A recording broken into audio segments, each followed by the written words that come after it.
Welcome back to another technical video.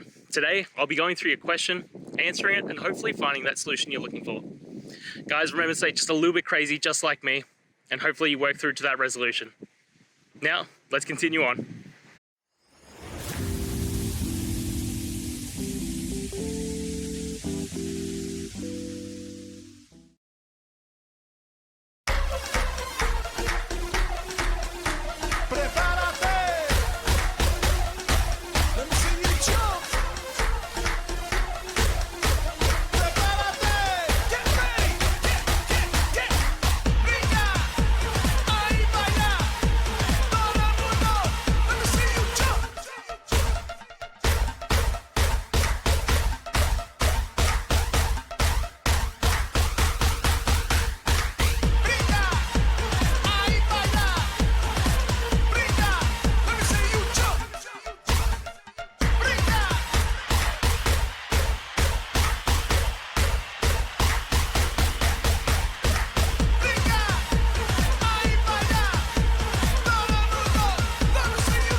I hope that's found the resolution that you're looking for and you managed to work your way through your issue.